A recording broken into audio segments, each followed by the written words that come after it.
চেষ্টা রাখতে হবে 11টা 12টার মধ্যে শেষ করার জন্য। তো যেহেতু আজকে 11টা হয়ে গেছে, আমাদের একটু বিলম্বতার কারণে আপনারা মাফ করবেন।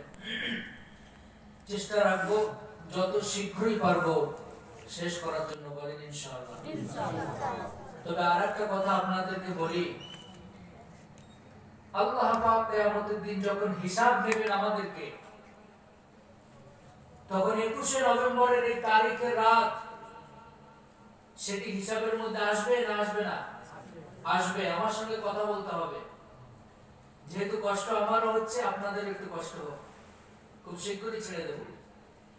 তো আজকে রাত্রে যদি 1টা ঘন্টা কোরআনে কারীমের আলোচনা করতে পারি, কোরআনের সামনে থাকতে পারি, কিয়ামতের দিন আল্লাহ সুবহানাহু ওয়া তাআলাকে বলতে পারবো যে আল্লাহ, অন্তত এই 1টা ঘন্টা রাত কি 3 ঘন্টা 4 ঘন্টা তোমার কোরআনে কারীম শুনেছিলাম, আলোচনা শুনেছিলাম, মেহেরবানি করে আমাদের জন্য ওসিলা করে দাও, বলেন আমিন। তবে আবার ওই বিপদেও ফেলবো না। এক এলাকার কিছু আলেম আছেন, সারা রাত ধরে জলসা করে, চোখ বুজে জলসা শুরু করেছে, শীতের রাত, চোখ খুলে দেখে কেউ নাই, শুধু মাইক ম্যান। বলছে সব বেটা বিয়াদব, এই আপনি শুধু ভালো।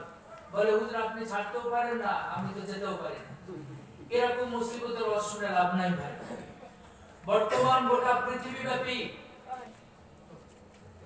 আমার জাতির করুণ পরিস্থিতি, করুণ অবস্থা আমার জাতির। কিন্তু আল্লাহ পাক কোরআনে কারীমের মধ্যে ঘোষণা করেছিলেন, বাবু তোরা একটু চুপ কর। তোদেরকেও ধন্যবাদ জানাই যে অন্তত এত রাত পর্যন্ত তোরা জেগে বসে আছিস, খুব ভালো। আল্লাহ ওদের কবুল করুক, বলেন আমিন। আমি এসে সেক্রেটারি সাহেবের শুনলাম, আপনারা মাশাআল্লাহ এই গ্রামের মানুষ 1955 সালে না এই প্রগতি সংঘের জন্ম, সেখান থেকে যে গুটি গুটি পায় আজকে 2021 সাল পর্যন্ত এসেছে আপনাদেরই প্রচেষ্টায়। বিভিন্ন সাংস্কৃতিকমূলক অনুষ্ঠান, খেলাধুলা, আচার আচরণ, শিক্ষা, সার্বিক বিষয়ে আপনারা কম বেশি কাজ করেন, এখানে দান ধ্যান করেন, এটাকে পরিচালনা করার জন্য চেষ্টা রাখেন। সেই সাথে সিরাতুন নবীর মাহফিল ও ধ্যান প্রতি বছর আমি শুনলাম। আল্লাহ পাকের এই সার্বিক মানুষের জন্য কল্যাণমূলক কাজ, দেশের জন্য কল্যাণমূলক কাজ যেন কবুল করেন, বলেন আমিন। খুব ভালো লাগছে দেখে এবং শুনে যে সোশ্যাল ওয়ার্কের সঙ্গে, সামাজিকতার সঙ্গে, সামাজিক কাজের সঙ্গে আপনারা জড়িয়ে আছেন এবং বাচ্চাদেরকেও কুইজ, গজল, কেরাত প্রতিযোগিতা সেগুলো এখানে হচ্ছে, আগামী দিনেও হবে ইনশাআল্লাহ, যাতে করে ওরা উঠে আসতে পারে।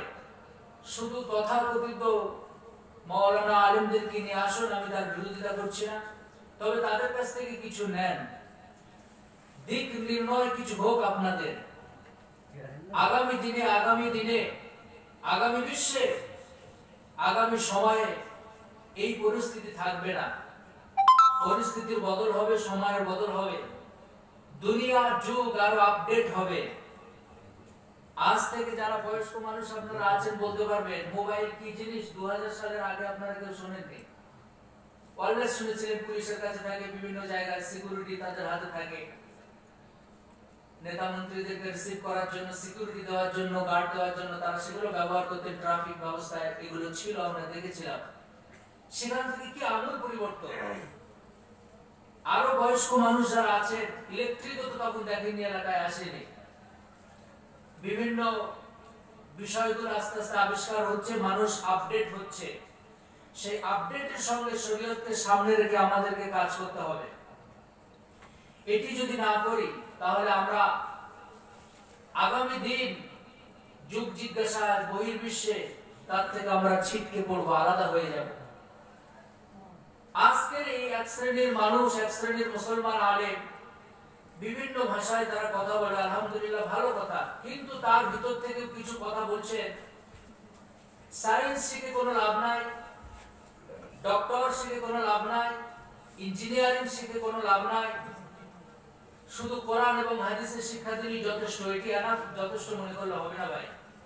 আপনি যে ভৌগোলিক এলাকায় বাস করছেন, হাওড়াটাই মানে পশ্চিমবঙ্গ নয়, উলুবেড়িয়াটাই হাওড়া নয়, হাওড়ার বিশাল এরিয়া, শুধু হাওড়াটাই পশ্চিমবঙ্গ নয়, বিরাট বাংলার এরিয়া, বাংলাটাই শুধু ভারত নয়, ভারতের বিশাল এরিয়া, সেই ভারতে শুধু বিশ্ব নয়, এশিয়া নয়, বিরাট মহাদেশ, সেই 7টা মহাদেশ নিয়ে একটা বিরাট বিশ্ব। এগুলোকে জানতে হবে। আপনি একজন আলেম, আপনি একজন মুফতি হবেন, আপনাদের ছেলেরা হবে, আমাদের ছেলেরা হবে, আগামী দিনে কি ফতোয়া দেবে? একটা চাঁদের ফতোয়া দিতে গেলে তাকে কমসে কম ভূগোল জানতে হবে। চাঁদ কেন বাড়ে, কখন ওঠে, কখন ডোবে, কতদিন তার ক্ষয় হয়, কিভাবে তার আবিষ্কার হয়, জন্ম হয়, ডোবে, ওঠে, এগুলো তাকে জানতে হবে, বুঝতে হবে। সেজন্য আরবি মাস প্রত্যেক বছরে 9 দিন, 8 দিন, 10 দিন করে আগিয়ে আসে। বাংলা এবং ইংলিশ একই জায়গাতে আছে। এটি কেন হচ্ছে? বার্ষিক গতি, আহ্নিক গতি, এগুলো আমাদেরকে জানতে হবে। তাই একটা জিনিস এখানে ভালো লাগছে যে ইসলামিক কালচারের সাথে সাথে বর্তমান জেনারেল এডুকেশন সেটিও আমাদের ছেলেদের মধ্যে এসেছে এবং আগামী দিনে আরো যাতে বেশি আসে সেজন্য আমরা সতর্ক এবং সজাগ এবং মেহনত করব বলেন ইনশাআল্লাহ। এবং সেক্রেটারি সাহেব আমাকে বলছিলেন যে বেশ কিছু শিক্ষকদেরকে নিয়ে এই লকডাউনের ভিতরে ফ্রি কোচিং এর ব্যবস্থা করা হয়েছে। সেখানে জাতি, ধর্ম, বর্ণ নির্বিশেষে সকলে কম বেশি আসছেন পড়াশোনার জন্য। আমাদের বাচ্চারা সেখান থেকে এগিয়ে যাচ্ছে। আমি একটা ঘটনা দিয়ে শুরু করি।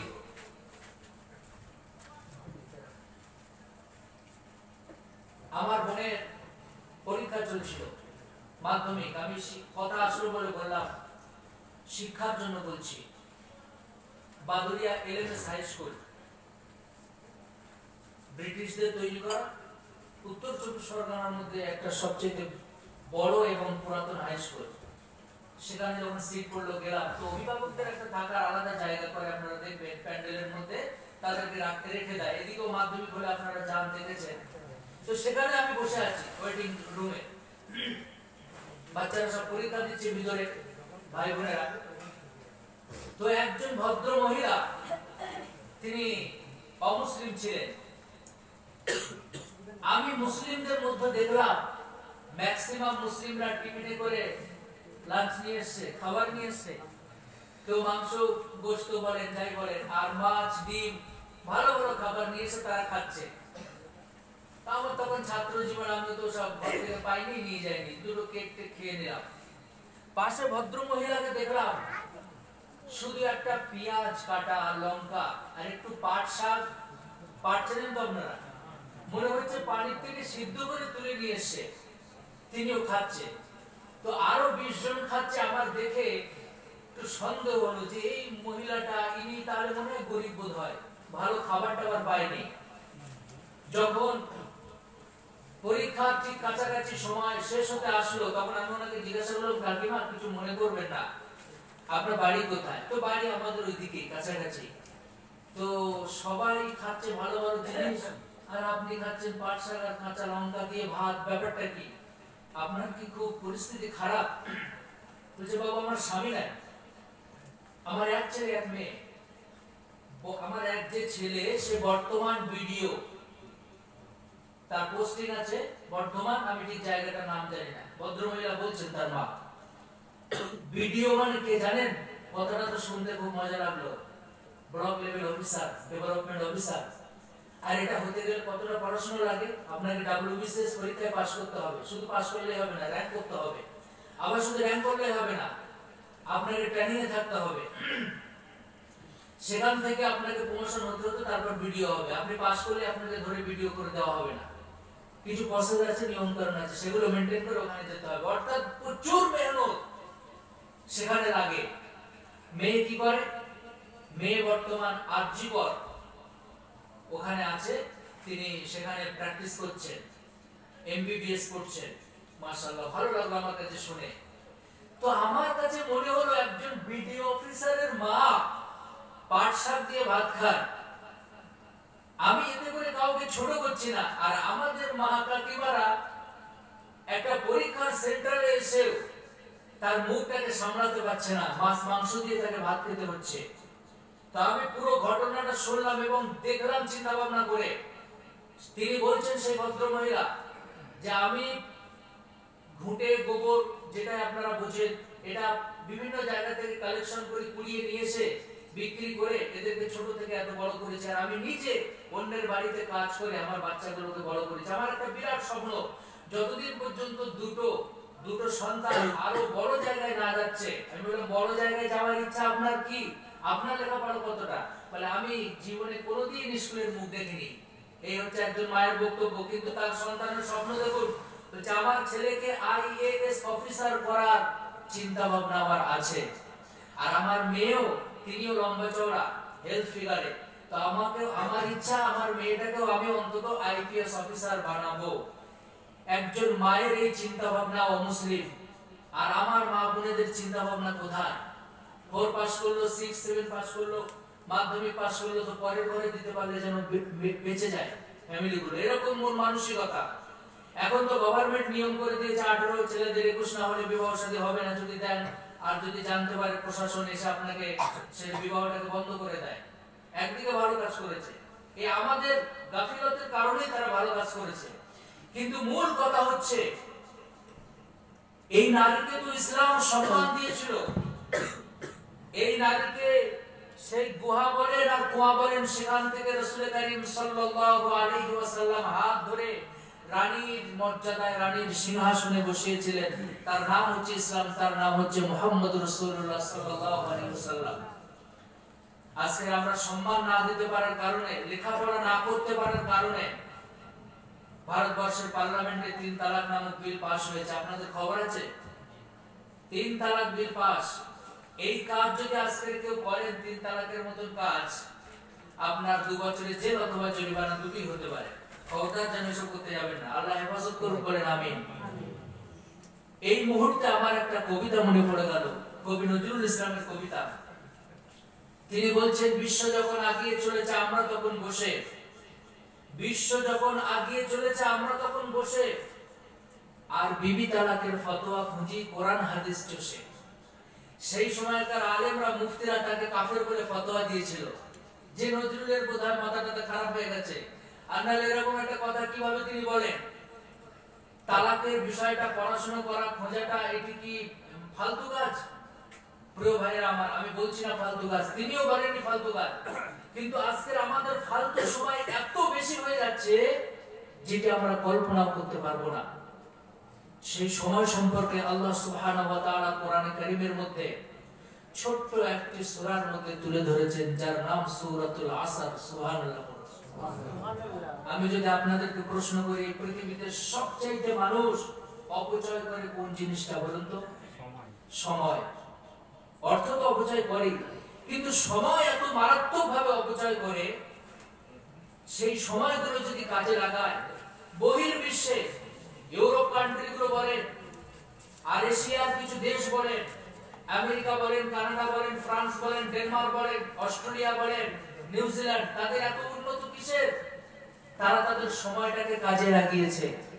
আর আমাদের এলাকায়, আমার বাংলার কথা বলি, আমার দেশের কথা বলি, আমার এলাকার কথা বলি, সারাদিন 300 টাকা, 400 টাকা, 500 টাকার মাঠে কাজ করলো, কি জোগাড়ের কাজ করলো, কি রাজমিস্ত্রি কাজ করলো, কি পাথরের কাজ করলো, অথবা কোনো ইন্ডাস্ট্রিয়াল এরিয়ায় কোম্পানিতে কাজ করে বাড়িতে আসলো, বিকেলবেলা বাড়িতে আসলো, সকাল 10টায় গেল কিংবা 9টায় গেল, বাকি তার 15 ঘন্টা বেকার সময় চলে গেল। 5-7 ঘন্টা হয়তো সে ঘুমালো, বাকি চায়ের দোকানে আড্ডা মারছে, মাচাতে ওটাতে রাস্তার মোড়ে মোড়ে আড্ডা মারছে, এখানে আড্ডা মারছে, ওখানে ফাঁকি মারছে। সময়ের কোনো মূল্য তাদের কাছে নাই। কিন্তু কিয়ামতের দিন আল্লাহ সুবহানাহু ওয়া তাআলা এই সময়ের মূল্যের ব্যাপারে আপনার কাছে জিজ্ঞাসা করবেন। আপনাদেরকে সতর্ক থাকতে হবে। যে সময়ের কথা দিয়ে আমি শুরু করেছিলাম, তো আল্লাহ পাক যদি কোরআনে কারীমের সামনে আমাদেরকে বসে থাকার তৌফিক দেন এবং কিছু আলোচনা শোনা এবং করার সুযোগ করে দেন, তার জন্য আমরা আল্লাহর কাছে আবারও শুকরিয়া আদায় করি, বলি আলহামদুলিল্লাহ। আল্লাহ পাক যেন কিয়ামতের দিন আমাদের এই মাহফিলকে ওসিলা বানান করেন, আমিন। প্রিয় ভাইরা আমার, বর্তমানে এত করুণ পরিস্থিতি চলছে গোটা পৃথিবী ব্যাপী। আমি তো রাসূলের হিস্ট্রিতে যাবই, তার আগে আরেকটা কথা আপনাদের বলি। বিগত বেশ কয়েক মাস আগে, দুর্গা পূজার আগে, বাংলাদেশে কুমিল্লাতে একটা ঘটনা ঘটলো। ওনাদের সম্মানিত দেবতা, কি তার নাম, হনুমান জীবোদয়, তার পায়ে কোরআনে কারীমের মতন একটি কিতাব রাখা হলো। সবাই কম বেশি আপনারা দেখেছেন, যারা পত্র পত্রিকা এবং ইন্টারনেট ব্যবহার করেন। এইটা রাখার পরে গোটা পৃথিবীর মুসলিমদের মধ্যে কোরআন প্রেমিকদের মধ্যে পরিচয় আগুন জ্বলে গেল। কে এই কাজটা করলো? গভর্নমেন্ট দায়িত্ব নিল, সাথে সাথে 450 থেকে 500 জনকে পাবলিক সিকিউরিটি অ্যাক্টে, জননিরাপত্তা আইনে তাদেরকে গ্রেফতার করা হলো। তদন্ত চলছে, সর্বশেষ দেখা গেল যে কাজটা করলো তার নাম ইকবাল হোসেন। অমুসলিম ভাইদের সামনে আমাদের মাথা নত হয়ে গেল। এবার আপনারা বলুন, কোরআন কি পৃথিবীতে আগুন জ্বালানোর জন্য এসে না নেভানোর জন্য এসে? তাহলে আগুন জ্বললো কিভাবে? অপব্যবহারের জন্যই। এই কারেন্ট পৃথিবীতে এমন একটা জিনিস যেটি মানুষ এক সেকেন্ড, তো ভালো কথা, এক মুহূর্ত ত্যাগ করে থাকতে পারবে না, ছেড়ে থাকতে পারবে না। আবার যদি এই কারেন্টের কাছাকাছি আপনি এসে যান, ওর রেঞ্জের ভিতরে, ওর ক্ষমতার ভিতরে, আপনার জীবনটাও শেষ হতে পারে। আমার গ্রামে গত ঈদের 3 দিন আগে 27 কিংবা 28 রোজার দিন হয়তো হবে, হাই ভোল্টেজ তিনি সারতেন, সারাই করতেন কারেন্টের কাজ। রোজা রেখে আমার পিছনেই নামাজ পড়ে ইফতার করে তিনি গেছিলেন কাজে। বলছে হুজুর দোয়া করবেন, আজকে অনেক দূরে কাজ আছে, কাজ করতে যাব। খবর আসে রাত 9টা-10টার দিকে ওইখানে উঠেছে, কিছু একটা ভুল হয়ে গেছে, ওই পর্যন্ত হয়তো হায়াত ছিল, পুরো মাছ ভাজার মতো হয়ে গেছে। আমি নিজের চোখে দেখেছি, অর্থাৎ অপব্যবহারের কারণে। তো কোরআনে কারীম সম্পর্কে নবী করিম সাল্লাল্লাহু আলাইহি ওয়াসাল্লাম বলেছেন, আল কুরআনু হুজ্জাতুল লাকা ওয়া আলাইকা। এই কোরআন কিয়ামতের দিন হয় তোমার পক্ষে যাবে, না হয় তোমার বিপক্ষে যাবে। কোরআন এক জায়গায় থাকবেই, কোরআন তার থেকে বেরিয়ে আসবে না। এখন কোরআন যদি আমার পক্ষে যায়, তার জন্য কি কি কাজ করতে হবে? আর কোরআন যদি আমার বিপক্ষে যায়, তাহলে সেই কাজগুলো কি? আজ কোরআনের কাছে মুসলমান আসে কখন জানেন? হুজুর সন্তানের শরীর খারাপ, পেট লাগছে, তাবিজ দিতে হবে, কোরআনের প্রয়োজন। আপনার আমার আব্বা মারা গেছে, হুজুরের কাছে ফোন করছে, হুজুর 10 জন বাচ্চা পাঠিয়ে দেন। কেন? কোরআনে কারীম তেলাওয়াত করবে, আমার আব্বা জান্নাতে চলে যাবে। ইসলাম এত সহজ, জান্নাত এত সহজ। রাসূল করিম সাল্লাল্লাহু আলাইহি ওয়াসাল্লামের কাছে সাহাবায়ে কেরাম এসেছেন, তখন মুনাফিকের আয়াত নাযিল হয়নি। এসে বলছে, হুজুর ওই জিহাদ ফিয়াদ না, ও খুব কঠিন জিনিস, সহজে কিছু জিকির আজকার করে যদি জান্নাতে তাড়াতাড়ি চলে যাওয়া যায়, এরকম কিছু আমল শিক্ষা দেন। হুজুর বলছেন, ওরকম আমল আমাকে আল্লাহ পাক শেখাননি। আল জান্নাতু তাহতা আকদামি তাহতা সুয়ুতি। জান্নাত হচ্ছে তরবারির নিচে। অর্থাৎ কোরআন থেকে আমল করো, তরবারি দিয়ে ফয়সালা করো। তরবারি রাখার অর্থ কাফের বেঈমান যা আছে সব কেটে কুটে শেষ করো, বিষয়টা এমন নয়। প্রিয় ভাইরা আমার, যে কথা বোঝাতে চাইছি, কোরআনকে আমরা যেন অলিখিত ভাবে বলে দিয়েছি যে কোরআন তুমি শুধু মসজিদ মাদ্রাসার 4 দেওয়ালে থাকবে, অথবা পীরস্থানে থাকবে, অথবা শিক্ষা প্রতিষ্ঠানে থাকবে, আমার ব্যক্তিগত জীবনে তুমি আসবে না। কোরআন তোমার প্রবেশের কোনো অধিকার নাই। এই জন্যই তো মুসলমানের কোনো আজকের গোটা বিশ্বের মধ্যে এরা লাঞ্ছিত, বঞ্চিত, অপমানিত, নিষ্পেষিত, পদদলিত। আচ্ছা আপনারা বলুন তো, এই কোরআনে কারীম যেটি আমল করলে আমাদেরকে দুনিয়া থেকে জান্নাত পর্যন্ত নিয়ে যাবে, সেই কোরআনে কারীম কি শিক্ষা আল্লাহ পাক আমাদেরকে দিলেন, যে শিক্ষা দিয়ে মসজিদ চালানো যাবে অথচ পার্লামেন্ট চালানো যায় না? যে কোরআন দিয়ে মাদ্রাসা চালানো যায় অথচ সেই কোরআন দিয়ে বিধানসভা চালানো যায় না? মুসলমানের মাথার মধ্যে এমন ভাবে প্রবেশ করানো হয়েছে যে মসজিদ আর মাদ্রাসার জন্যই কিতাব হচ্ছে শুধু কোরআন। ওগুলো পার্লামেন্টেও চলবে না, দেশের আইনের জন্য চলবে না, দেশের স্বরাষ্ট্র ব্যবস্থায় চলবে না, পররাষ্ট্র ব্যবস্থায় চলবে না, শিক্ষানীতিতে চলবে না, পরিবহন নীতিতে চলবে না, অর্থনীতিতে চলবে না, স্বাস্থ্য নীতিতে চলবে না। ভাই আপনাদের কাছে প্রশ্ন রাখি, এই সব নীতিগুলোর আবিষ্কার কতদিন আগে? খুব বেশি 50, 100, 150, 200 বছর আগে। কিন্তু সেই 1500 বছর আগে আল্লাহ পাক কোরআনে কারীমকে মানুষের জন্য, শুধু মুসলমানদের কিতাব নয়, এটিও একটা ভুল ধারণা। কোরআন মানে শুধু মুসলমানদের কিতাব। সুতরাং সেই কোরআনে কারীমকে কমপ্লিট করা হয়েছে। কিভাবে কমপ্লিট করা হলো? আল্লাহ রাব্বুল আলামিন কোরআনে কারীমকে নাযিল করলেন সূরা ফাতিহা থেকে নিয়ে নাস পর্যন্ত। মানুষের ইহকালে পরকালে, মানুষের জীবনের জন্য, মানুষের বাঁচার জন্য, মানুষের মরার জন্য, মরার পর কি হবে, বাঁচার আগে, মরার আগে বাঁচার জন্য কি হবে, মানুষের পেট থেকে নিয়ে কবর পর্যন্ত, রান্নাঘর থেকে নিয়ে পার্লামেন্ট পর্যন্ত সব জায়গায় রব্বুল আলামিন কোরআন কারীমকে কমপ্লিট করে দিয়েছেন। জোরে বলুন সুবহানাল্লাহ। কিন্তু মানুষ বুঝতে ভুল করলো, আমল করতে ভুল করলো। কোরআন কারীম দিয়ে শুধুমাত্র তারাবির নামাজ হবে, আর কিছু হবে না, অথবা শুধুমাত্র হজ করা হবে। কোরআন মানে তাবিজের কিতাব, ওদের ভাষায়, ওদের চিন্তা ভাবনায় কোরআন মানে মসজিদ মাদ্রাসার একটা কিতাব, কোরআন মানে শুধু মুসলমানদের কিতাব, কোরআন মানে শুধু হজ আর ওদের কিতাব। প্রিয় ভাইরা আমার, না, কোরআনে কারীম যখন আল্লাহ পাক সৌদি আরবের জমিনে মক্কা মদিনায় নাযিল করছিলেন, তখন সব আয়াত একবারে আসেনি। সর্বপ্রথম যে আয়াত রব্বুল আলামিন নাযিল করলেন সেটি হলেন ইকরা বিসমি রাব্বিকাল্লাযী খালাক।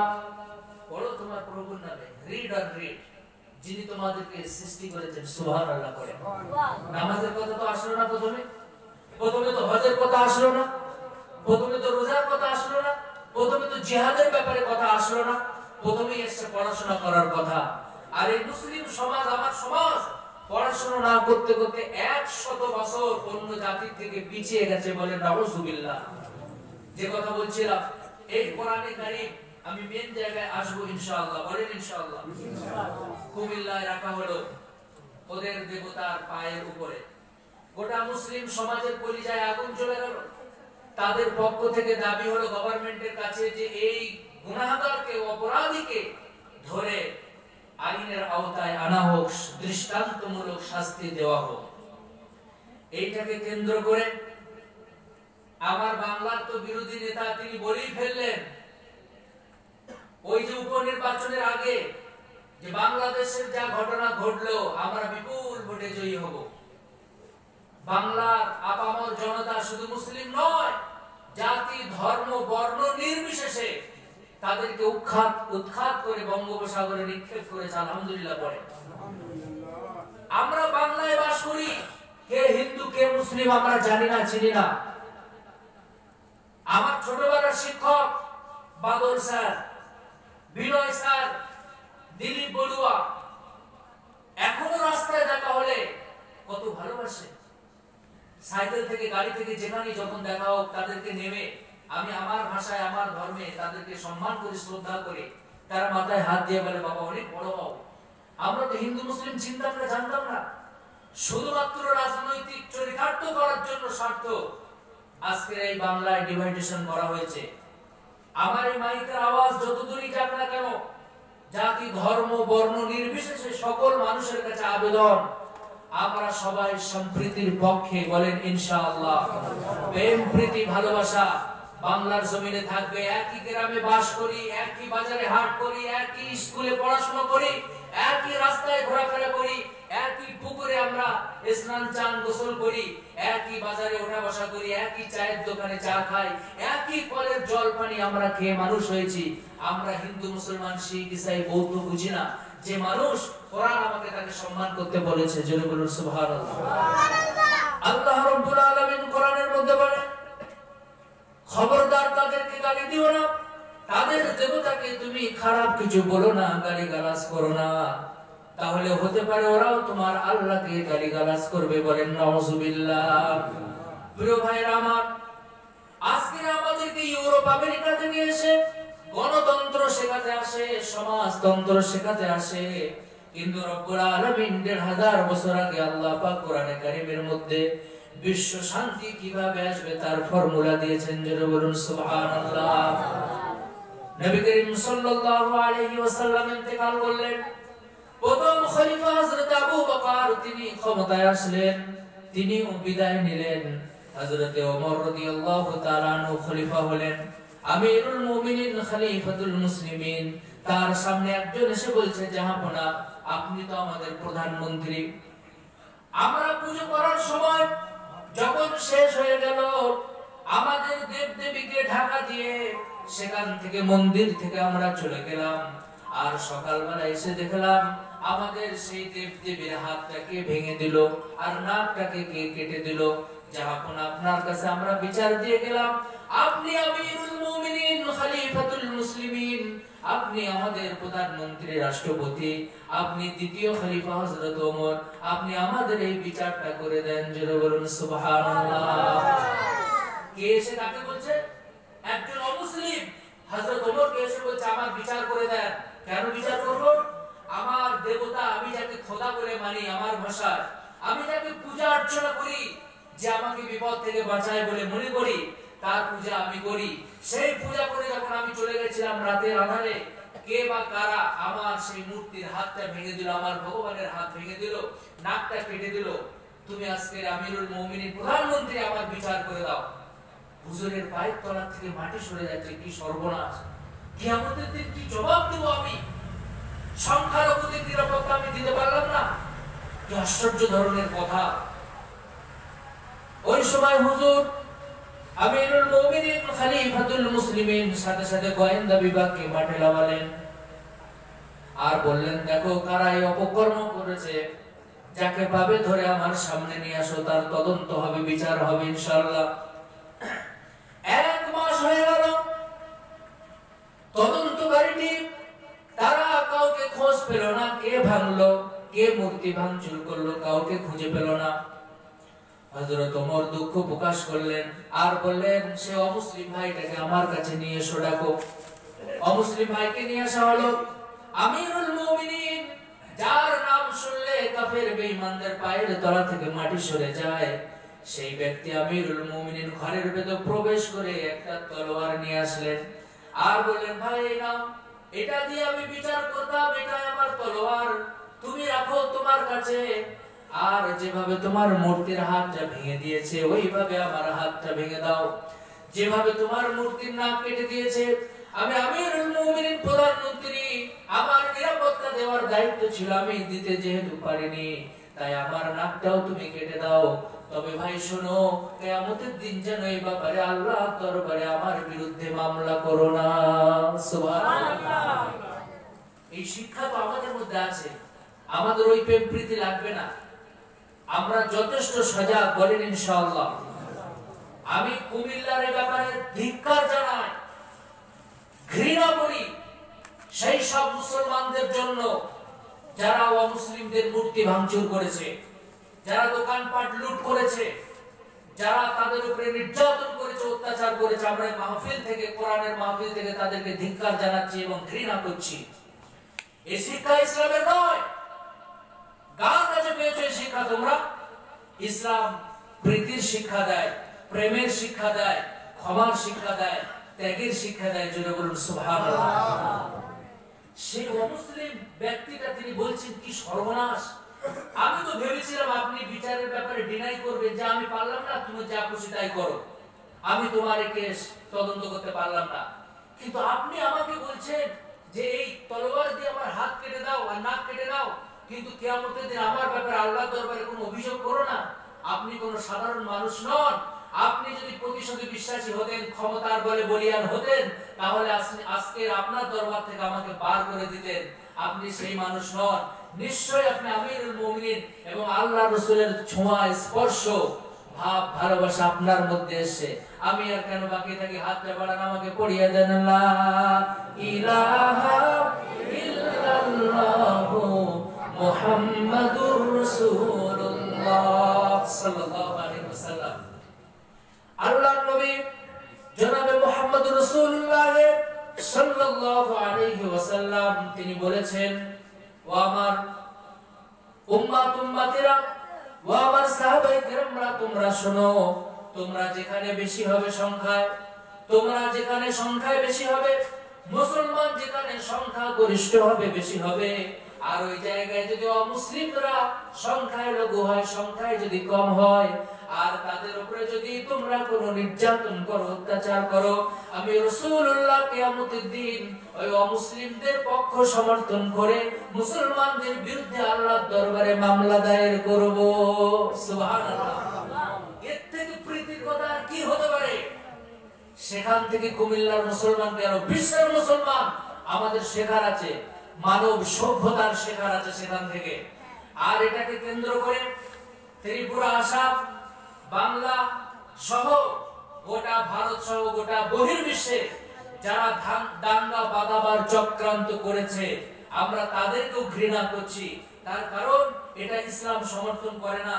শুধু ইসলাম নয়, কোন ধর্ম এবং কোন ধর্মগ্রন্থ সম্প্রীতি ছাড়া দাঙ্গা হাঙ্গামা এগুলো রাইটকে তারা বরদাস্ত করে না, তারা সমর্থন করে না। প্রত্যেক ধর্মই চায় শান্তি, কিন্তু কিছু মানুষ আছে তারা ঘুষ খেয়ে, তারা স্বার্থ চরিতার্থ করার জন্য, কিছু ধর্মকে বদনাম করার জন্য, কিছু মানুষকে হ্যারাসমেন্ট করার জন্য এইসব কাজগুলো করে। আল্লাহ এদের থেকে আমার বাংলাকে, আমার বিশ্বকে, আমার দেশকে হেফাজত করুক, বলেন আমিন। এই ব্যাপারে এখানে শেষ করলাম। দ্বিতীয় বিষয় হচ্ছে নবী করিম সাল্লাল্লাহু আলাইহি ওয়াসাল্লাম যে গোটা 63 বছর জীবন আমাদের জন্য রেখে গেলেন। আমরা যদি আলোচনা শুরু করি, সে মক্কার উপরে তার কি অত্যাচার শুরু হয়েছিল, 53 বছর পর্যন্ত তিনি মক্কা শরীফে ছিলেন, আর বাকি 10 বছর তিনি মদিনা শরীফে ছিলেন। এই মক্কা থেকে মদিনায় যাওয়ার কারণটা কি? আল্লাহর নবী যখন নবুয়ত প্রাপ্ত হননি, সবাই তখন তাকে ভালোবাসতে শুরু করলো। সবাই বলল নবী আল আমিন, মুহাম্মদ আল আমিন, তিনি সত্যবাদী। কাফের, বেঈমান, মুনাফিক, মুশরিকরা নিজেদের খাদ্য থেকে শুরু করে নিজের অর্থ করি, পয়সা করি, যা ছিল সব নবীজির কাছে জমা রাখতেন, আমানত রাখতেন। জোরে বলুন সুবহানাল্লাহ। নবীজি কবে থেকে খারাপ হতে শুরু করলো? যখন থেকে তিনি বললেন তোমরা পড়ো লা ইলাহা ইল্লাল্লাহ।